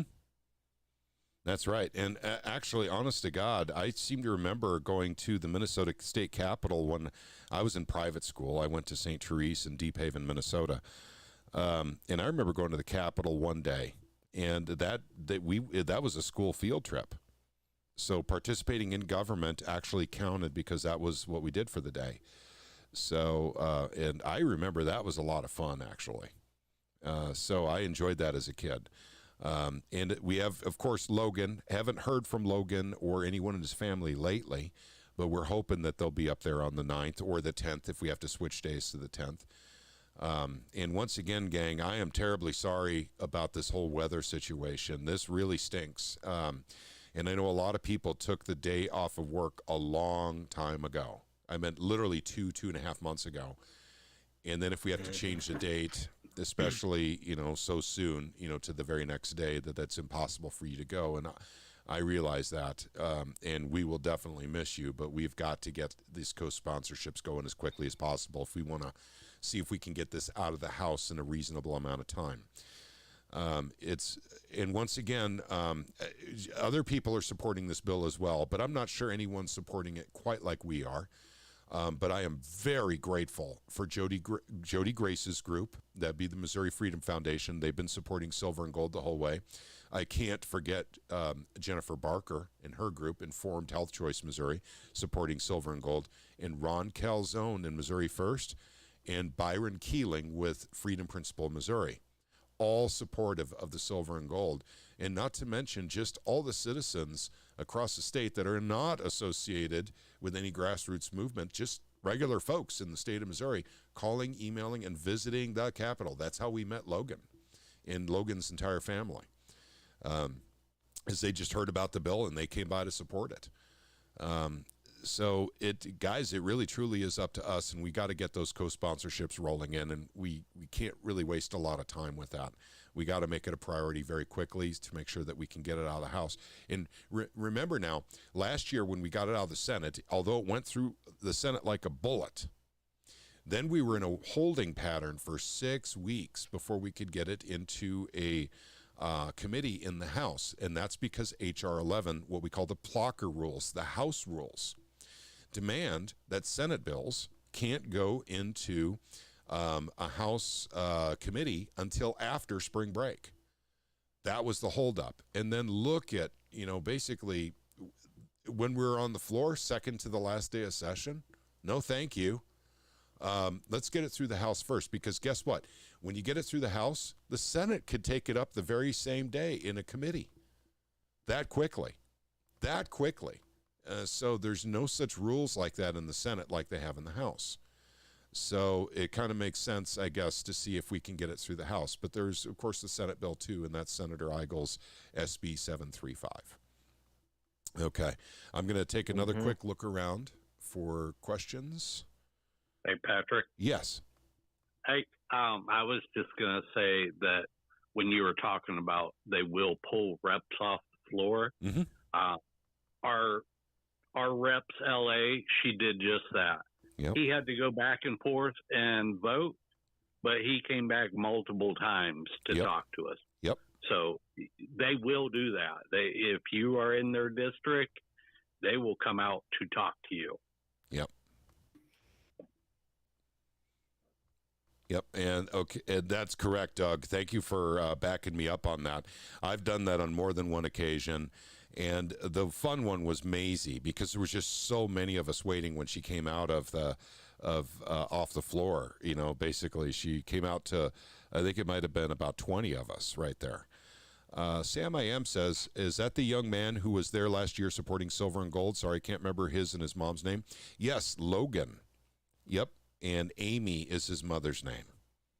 And I don't know if they're planning to come there next week. Actually, I have not talked to them, but I do believe that Jim Pellis said he was going to reach out to them and see if they were coming along. Let's see. Casey Rich is talking about Minnesota's new flag. State flag looks like the Somali flag. Yes, I was talking about that on Twitter. That was intentional. Yep, that was intentional. Yeah. And the liberals came out to fight me on Twitter on that, saying that it doesn't look like the Somali flag, and they showed me a completely different Somali flag. But Somalia is broken up into regions, kind of like territories. And the southernmost territory in Somalia, our flag looks very similar to, Minnesota's flag looks very similar to theirs, which is exactly where the Minnesota rep came from. Let's see. Casey Rich, indeed, a lot of Minnesotans are absolutely pissed off by this. They are too Minnesota nice and are too afraid to fight it. So, all right, gotcha. Okay, well, guys, I want to compliment everyone for, hanging out with us and coming with us to Knock and Shock if you do. I want to say that unfortunately, we have never had a situation like this where we've had to literally cancel one due to weather, a Knock and Shock, or actually, I do remember a couple events that were not Knock and Shock that we canceled. We generally do 3 Knock and Shocks a year. Go ahead. We came close last year. Yeah, I'm sure we did. It was the first one. It was supposed to be the Gold and Silver Day last year that we came really close on, because remember how I think yeah, that was the time I was, or was it the next one after that? I can't remember. Anyway, I came up there, and yeah, there was, very, very nice drive coming up there with all the snow on the trees and everything, and Yep. ice on the roads. Yep. So, yeah, it's a pretty drive when you have that sort of thing, but the roads can be treacherous. But let's see. JRM is saying Gretchen has minimum volume. She's turned hers up quite a Again? bit. Goodness sakes. Here. Is that better? Yep, there we go. mean- You're even louder now. Okay. Okay. Sorry about that. No problem. But I don't see any questions about Knock and Shock. For those of you who got the email, you do have my phone number. So please, if you have any issues, any problems, or coordination issues or whatever, that day, use my phone number. Call me, text me. While we're actually engaged in Knock and Shock, I can't tell when I get a text. It's just too loud in the Capitol generally. So I'll have a headset around my neck so that I'll be able to hear through that little speaker on the headset around my neck. I try really hard to listen for that. I get a lot of phone calls and a lot of texts when I'm at the Capitol, though. But here's the deal. Here's what generally happens. If you show up late, no problem. Go to one of the two home bases that were talked about in the email, Senator Eigel's office and Representative Hardwick's office. So Eigel's is room 227. So that's second floor, 27th room. And Hardwick's is 205, second floor, 5th office. And so just go to any one of those two offices and they'll make sure that one of the groups has someone come up and grab you so you can come down and join a group for Knock and Shock. And that's generally the way we do it. So we pick up strays all day long. Some people can't come until after lunch. We get that. So some people show up at 1 o'clock. Literally 1 o'clock, and that's the earliest they can be there. I appreciate the 1 o'clockers. Basically help us get a second wind. And they can help us out too. So don't worry about not being there first thing in the morning. That is not an issue. That's just generally when we start is at 9 o'clock. So, but at any rate, we'll assemble basically, I would think, probably at Eigel's office. And home base is Eigel and Hardwick's for lunch boxes and coats. But we'll go ahead and go to Eigel's office and we'll meet there. And it's usually right outside his office if we have a large group of people, because you just can't fit 30, 40 people inside of Eigel's office, not with any level of comfort anyway. So at any rate, so just think Eigel's office, 227 meeting place. And if you have any questions, call me. So I'm not going to wrap it up at this second. Does anyone have anything here in the Gilded panel here that hasn't been discussed? Hey, I just want Patrick. to wish a happy retirement to Rick. Oh, Go ahead, Doug. On Rumble, there was a comment. I don't know if you saw it from Ozark Freedom's gal. Are there certain Yes. reps we should focus on for co-sponsoring? Yep, thank you for that. And Ozark's Freedom Gal, the answer is yes. Anyone who is not co-sponsored, silver and gold, is a target. So we generally, what we'll do is we don't discriminate between Republican or Democrat. We go to all of them and ask them to co-sponsor. I bring the flyers. I will print them out here at my house. I will bring them with. You guys don't need to print out the flyers. You can see them in advance. You don't have to print out a bunch unless you want to. That's up to you. But at any rate, we focus on anyone who is not co-sponsored. So basically, Tuesday morning when we start, assuming it's Tuesday morning and not Wednesday morning, I will bring probably about 10 sheets of who has already co-sponsored. And all the team leaders will get that sheet so that they know to avoid. We don't have to. You can go in and say thank you for co-sponsoring, but you don't have to spend a lot of time with them. They've already co-sponsored.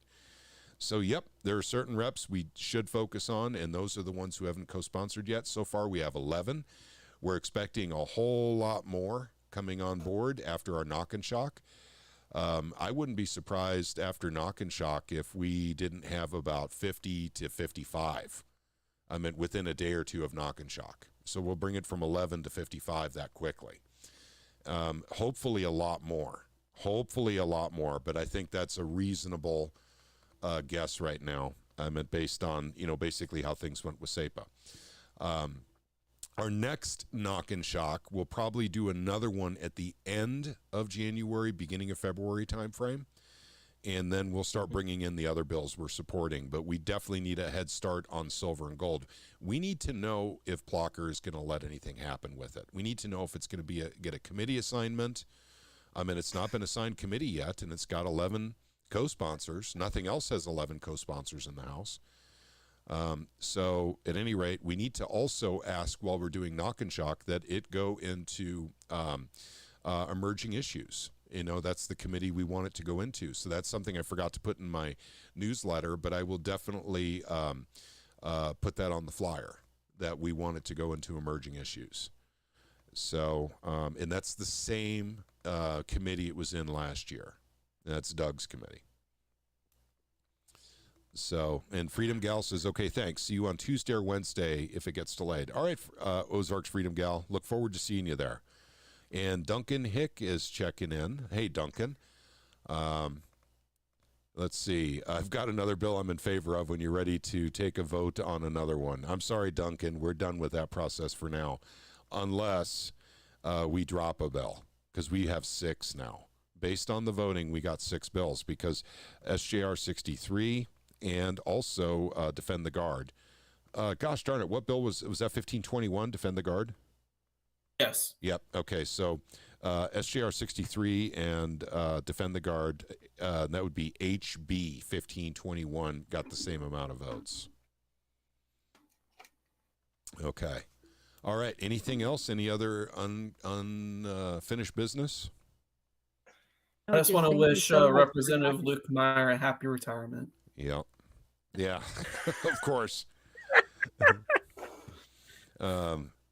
Let's see. And also, that's another thing, too, just so you guys know, if things go well and it's on the 9th, Retha and I, as soon as we're done with Knock and Shock on, in Jefferson City, we're going to Owensville.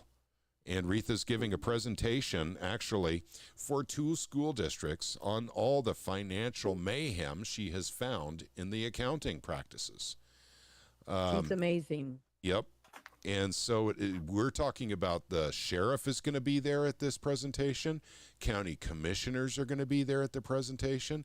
I haven't heard word yet on the school boards or the superintendents from the districts in question, but everyone else in government is interested except for the school. That's kind of interesting in itself. So that's why we're going to shut it down at 5. Now, for those who have gone on Knock and Shock with us before, I generally stay to the very end. It's usually, like Caleb and, Kevin and myself will be the last ones there, and we're leaving at 7:30, 8 o'clock at night. But I absolutely cannot do that. The gang can go on without me at 5, but I must be on the road at 5 because we got to go to Owensville for a planned meeting. So, and that's assuming everything goes to plan on the 9th. But if anyone is wondering why we cutting it quits at 5, because we've not done that before, that's specifically the reason why. Retha and I have another presentation. Retha has a presentation to give. I'll talk a little bit at it, but she is the main speaker by far. But Retha's work on the schools has been incredible. We met up with Representative Darren Chappell, and this was at Scramblers in Springfield, and this was Friday morning. So this was yesterday morning. And this was 7 o'clock in the morning, and she was showing him all of her work. And he is not certain that it's illegal, but he definitely agrees it's very unethical what these schools are doing. And that's because people don't know. They have no idea what their schools are doing with all their finances. No one's digging into half it. Half the time the school board doesn't really know what's going on either. They just go along with Yep. Let's see. You were telling them what to do. Yep. And I'm sorry, I'm just looking over on the screen right now. Tom is asking, has it been first and second read yet? Are you talking about HB 1955? If that is the question, the answer is yes. It's been first and second read. And so we're waiting for a committee assignment, basically, at this point. So emerging issues. 1521 has been too. Okay, gotcha. Okay. Yeah. 1521 is Defend the Guard, right? Yep. Yeah, every bill that's been filed in the House has been first and second read now. Yep. And I want to say something really quick here for all of you watching. And we look like the Brady Bunch. These little squares here inside Gilded. Everyone's welcome. So if you want to come into our live streams, no swearing, obviously. We ask that you don't eat on camera and that you're fully clothed, of course. But that's pretty much about it. But I want to say that what you're seeing right here is how things get done in a state. That's what you're watching right now. We're not in Jefferson City right now. We will be in a couple of days. But we're just grassroots organization. There's no corporation backing us. There's no money in this organization. We have no donors. It doesn't work that way. These are honest to God, literally salt of the earth people that are trying to make a positive change in their state. So if you're watching this from another state, wondering, what we do and how we do it, we just organize under Gilded. I send out newsletters. We do have an email list. We do have a website, mofree.org. Feel free to visit it sometime. We have a lot of interesting information there, including the handbook for all Missouri school districts that are part of the school board association. And that handbook is something we did a video on that's had on Rumble 1,200 views so far. So that's getting out there. There we go. Kayla printed it out. This is a very interesting handbook. It's a communist manifesto. I don't know what else to call it. It's got kids on the front, so it looks cute. It looks innocent, but it's much like the books you'll find in libraries all across, America. Johnny Has Three Fathers or whatever. That's kind of like what the handbook is, from the Missouri School Board Association. Yeah, not those as are Patrick, nice. am I correct that that's not a cute 80s film, right? That's correct. Yeah. Yep. They use the children all the time to affect their Yes. agendas. It's really sick. What's And- about the children? That's right. It's for the children. Yep. About the children. So, but I want to thank all of you for being a part of this. There is no Missouri Freedom Initiative without the people. And since we're not backed by a corporation, there's no money flowing through our organization. Like, for instance, Jess Piper likes to give the impression that she's very grassroots, salt of the earth, but she actually has a tip pack. And I don't, $30,000, $40,000, $50,000 a year she gets paid out of that tip pack. And, of course, they tip her in there. It's specifically to go to Jess. She doesn't take it out of the political pack that she donates to the Democrats that are running for office. We don't have anything like that. That's why I think we're very, very special in that regard. So I'm not trying to take away from other organizations that have PACs or pay themselves or have donations and this and that. They do some good work, but that's not what we're about. We're about everyone having a voice. We're about, by the way, that's why we pushed for getting rid of sales tax on food, the most regressive tax cut you could possibly do that affects everybody simultaneously at the same time. Whereas the Governor Parsons of Missouri, prefers to give tax cuts to the farmers. That affects about 10% of the people. So I don't know what else to say. I mean, we really are for the people. But it has been just an honor working with all the people in the initiative, and I think of Jimmy a lot. Jimmy and I started this together, and Jimmy passed away, many of you remember, almost 2 years ago. And he'd be real proud of everybody, and he'd be proud of, what we've done so far, pushing, really good legislation, like SB 100, which is now SB 735 and HB 1955, and getting the good work done. But it's not just happening in Missouri. You can do it in your state. These bills exist in your state. If you guys in another state form a grassroots coalition, just like we have, and just get together on Gilded or any other platform and meet up at your capital to make good things happen, you could do the same thing. There's no reason not to. So I can't recommend Discord because they'll censor you. Yeah, that's why we're not in Discord. We did have a big Discord group. And Discord decided that we outstayed our welcome, and they canceled our stamp. So No, following along on what you were saying, that we're just regular people. You just have to not be afraid, and you just start. There's something that you can do, no matter how small it is.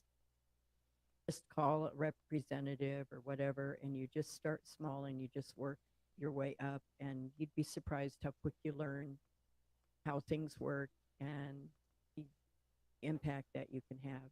yeah, yep. And Tom Fringe is saying, and he told me this story too. They used us as well. We weren't just aware of it. L and SF is funded by, or he's referring to Locke and Smith Foundation, is funded by the Koch brothers, according to the leftist loons down here. And we've been accused of being funded too, by the way. And for those who accuse us of being funded, one sued us. And that was actually Liberty Alliance USA. And so they actually sued us to change our name and for any money we had collected under the name Missouri Liberty Alliance, because they said if we received any money, it was probably intended for them. But we didn't have any money, so we never any money donated, so they couldn't get that. But we did change our name. So yeah, in Liberty Alliance is supposed to be a conservative group, but it looks to me like they only donate to corporatists and rhinos. And that's it. And keep in mind that Liberty Alliance USA was started by someone who was very closely associated with Roy Blunt. Yes, Roy Blunt. Yep. I cross this bridge every day. Yep. The Roy Blunt Bridge. Did you know that Michael Davis actually had a bill to name that bridge something else? Oh, I remember that. Yep. What was it? How do you renamed it?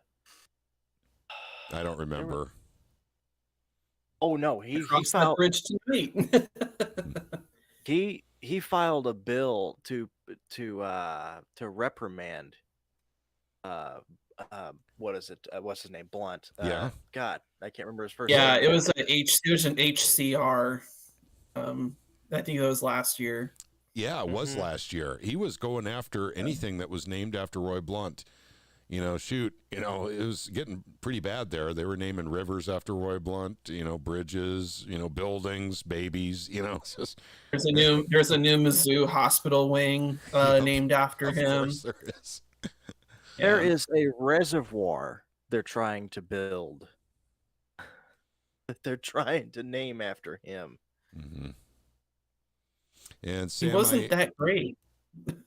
No, he terrible. Was terrible.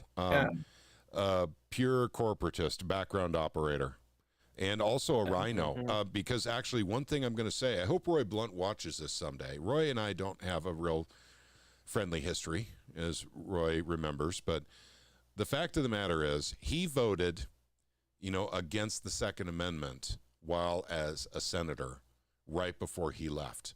And that's when Missouri decided to go the Second Amendment Preservation Act. He did not represent the people of Missouri, ever. He was always representing someone else because he was voting against what was being voted in by the General Assembly. He wasn't even paying attention. He wasn't even talking to anyone at the General Assembly. Oh, he's much too important for that. Sam I Am says, I'm grateful for you, Patrick, Caleb, and all to make this happen. So many people I talk to and explain to them what we're about that want to participate. Well, thank you, Sam I Am. I appreciate that. Please let them know, basically about Knock and Shock if they've got time. Sam says, I would love to go to Knock and Shock. I have no other reason than the weather not to go. I will be there, but will not be driving 3+ hours in ice and snow. I get it, Sam I Am. It really, for us, it comes down to whether or not leadership is going to shut down the Capitol. And I understand if we go on the 9th and there is some bad weather, but it's not horrible, and a lot of people just don't show up, I get it. But we're going to keep that date if we can. But if they shut down the Capitol, yeah, obviously we're not going to go. We'll reschedule for the 10th. So, let's see, Wilderness Gal. And I work in Jeff, so I can be a pretty good pulse of what is going to be going on That'd around be there, great. because once one thing closes, usually it all closes. Yep. Yep. And What do you work, like 2 blocks away or something? A little bit more than that, but I work a hill away, essentially. Kinda how okay. it goes. Wilderness Gal is saying, definitely tape your Owensville event. Yes, as a matter of fact, camcorder's coming along for that. So yes, we definitely want to camcorder that, because we want everything for the people that don't show up that are in that community. They need a way to see this presentation Reith is about to put on. So yes, this will be taped for sure, and it'll go out on all of our socials. And then also Retha will be able to report Tuesday. Well, assuming Tuesday goes to plan, she'll be able to report what her meeting at the auditor, happened. What happened at the meeting.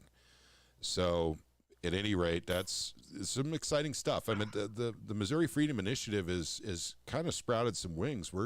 We've always been into vouchers from day one, but now what we're doing is we're going after the financials on the public schools because of all the financial infidelities that are happening right now. I'm trying to find more and more interesting ways to talk about the shell game that's being played between generally the 4 accounts that the public schools have. That's what Reith has been really looking into, and she is an expert at this, self-taught. Yeah, it took her a while, but it would have for anyone, but she teaches others how to do it as well. So, and she put out good videos on what she's doing as well. Okay, gang, I think if we don't have any more comments for Knock and Shock, well, hang on. Oh, let's see. Duncan Hicks says, do it for the kids, everybody. So, yeah, that's right. Vote in every single bond that comes in. Do it for the kids. We hear that all the time as well. We definitely didn't do it for the meeting's kids in Cedar Rapids meeting's back in in what, Retha? November. Okay, the meeting is not in Owensville, it's in Swiss, is that correct? Yeah. Okay, I apologize. The meeting that we're having is not in Owensville, it's in a town called Swiss. I think it's an Owensville address from reading some of the Okay. comments on one of the platforms. Okay. So. Yep. Yeah. Let's see. Wilderness Gal says, I'm disappointed because 2 parties who were hoping to attend Knock and Shock will not be attending. One is due to health issues. I have no clue regarding the other person. Yeah, I know. There's a lot of people that are looking at the weather on the 9th, and that is the determining factor for them, unfortunately. I've talked to quite a few people that are saying that, if they can't go the 9th because of the weather, they can't go the 10th because they can't get that day off of work, because they scheduled the 9th off. Like I said, when bad weather happens for a Knock and Shock that's scheduled in an event in advance, it is devastating. It's devastating to our numbers. Yeah. And once again, I don't think an official Knock and Shock has ever been done before, but the smaller ones we do, because we go up to Jeff City quite a bit, shoot them up there a dozen or more times during session. And I don't announce every trip I make. It just depends on the nature of the trip and what I'm doing. Because sometimes I have to set up meetings with individual legislators for legislation. And when that happens, I generally don't think it's a good idea to have a big group with me. But Wilderness Gal says, D and I are definitely going. Good deal. And now, Retha, I'm sorry. I saw where you put in there, Missouri Freedom Initiative. Pat, the meeting is in Swiss. Yep, thank you for that. Okay. For those of you who are interested in that, who wanted to go to that, that'll also be at Knock and Shock. That is about Gasconade R1 and Gasconade R2, Owensville and Herman. I think those are the 2 towns in question with the school districts that we're addressing with the financial malfeasance. And once again, we're giving that information to the state auditor, too. It's not like we're keeping it a secret. I told Retha, I said, you know what? Maybe we shouldn't bring this to the state auditor, and we can see what we can do to blackmail everyone on the board and the superintendents. And then see if we can get even more money by going through the Chamber of Commerce. And if the malfeasance is big enough, we can actually start blackmailing the Missouri State School Board Assembly, or the whatever they're called. Board of Education. Yeah, the Board of Education, and we could blackmail the NEA, go all the way up to the Department of Education, and then we're just, we don't have to worry about anything anymore. And Retha was Patrick, like, yeah, just- you're right. Patrick, just- Go ahead. Patrick, just watch out for some grassy knolls. Grassy knolls. Yep. No, no, I'm kidding. I never said that to my wife, but that's Patrick, yes.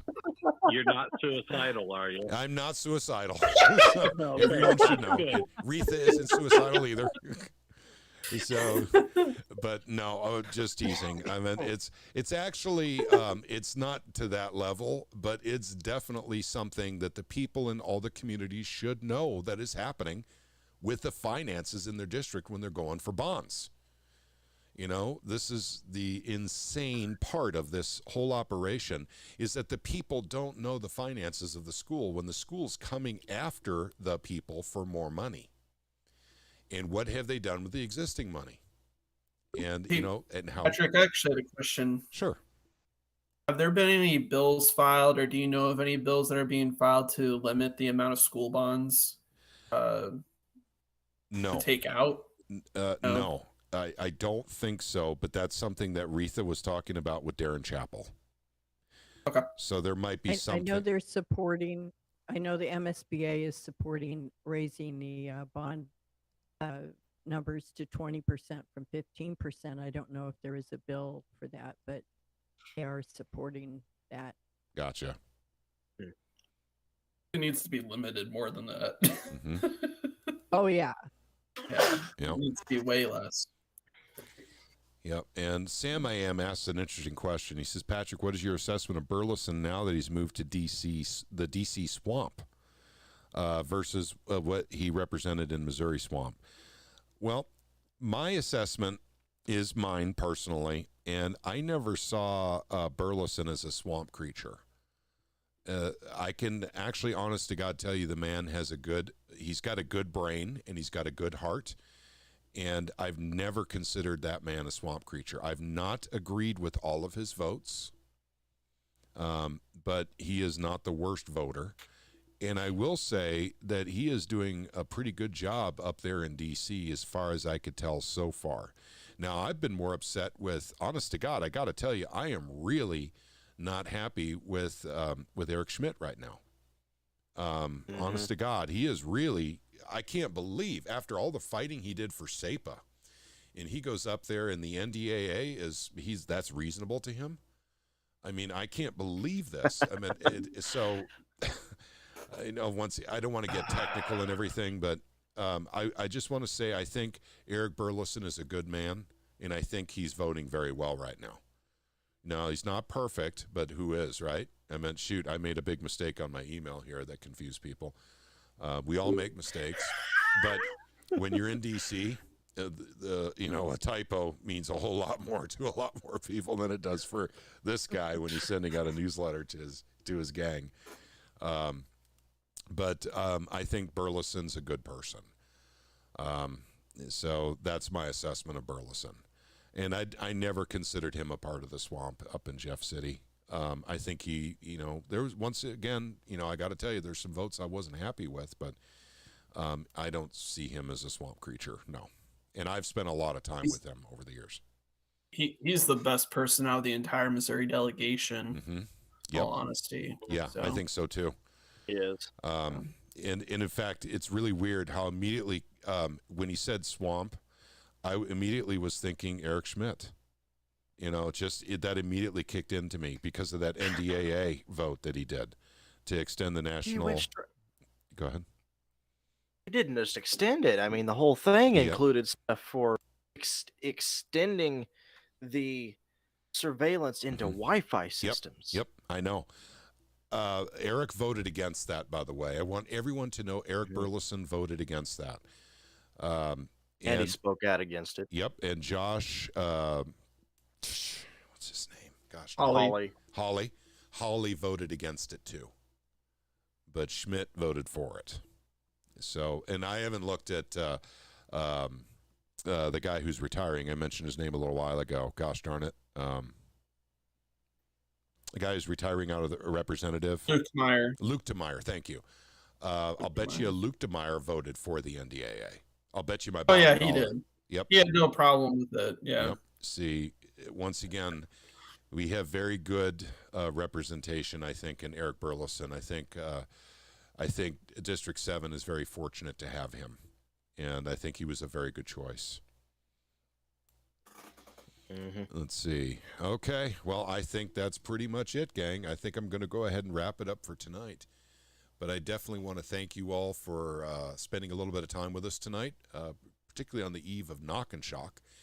Once again, if you're not on the email list, please get on the email list. mofree.org. Scroll down to the right. You can join our email list. And that way we can definitely keep you apprised of what's going on with the weather conditions going into Knock and Shock. If you're not on the email list, you need to be on it during the legislative session anyway, because we have a lot of timely updates, and sometimes we have bottlenecks. We have very little time to work with those bottlenecks, and the email is the best way to get a hold of everyone as quickly as possible. And frankly, we have a lot more people we have on the email list than we do watching our videos. So, and that's just a fact. So, so there's a lot more eyes and ears on the email list than there is on the videos. So, but I want to thank you once again. Thank you for the panel, everyone coming out for the live stream tonight. And I'm sure I'll see some of you at Knock and Shock. Let's see, Gretchen is talking about going. Caleb is talking about going. Grant, of course. I'm not expecting, I'll be there. I'm not expecting Shane to go, because he'd have to drive all the way from Wisconsin. And I won't be there, unfortunately. Oh, you won't be there. Okay, gotcha. Yeah. All right. But Duncan will be there on Tuesday, I guess. A lot of folks will be coming. If the weather Actually, holds, I'll say this: I'll be there in spirit because I'm in Jeff City, but yeah. yeah, but I won't physically. But if it's on the 10th, yeah. No. Okay. Okay. Yeah. All right. Both days aren't going to work. Well, yeah. Yeah. So before the weather news came out, gang, I was expecting around 75 to 100. And so that's one hell of a Knock and Shock. One for the record books for sure. But I don't think we're going to see that now because of the weather. That really sucks. So, but you know what? We go on. I mean, this does happen from time to time, and we're going to make it work anyway. But if it's not the 9th, remember the 10th. So, all right. Thanks again for joining to Gretchen and to Grant and to Caleb and to Shane and Voodoo Queen. We had Tom Martson for a while. We had John from the Missouri Liberty Report in for a little bit. And then all of you watching on either Twitter, Rumble, YouTube, Odyssey, or even Facebook. Thank you very, very much for joining us. Like I said, I understand how precious your time is because I'm always up against the wall with time myself. So when you guys tune in and watch us to learn what we're doing or how to do it or to join us, that honors us, and we really do appreciate it. One more shout out to Bill Eigel in the news of his L.A. Brenda Webb passing away on Friday, and we wish Bill the best. I know that they were longtime friends, and also now he's got to find a new L.A. as well, and that's some pretty big shoes to fill. Brenda Webb was pretty special. So we're terribly sorry for your loss, Bill. And everyone who knows or knew Brenda Webb and everyone who knows someone in her family, please keep them in your prayers. That's all I have for now, gang. You guys all have a wonderful evening. May God bless each and every one of you. Look for an email on Monday night, gang. And, oh, by the way, I'm on Sam's show tomorrow night on the radio. So if you want to tune in and call in, please feel free to do so. All right.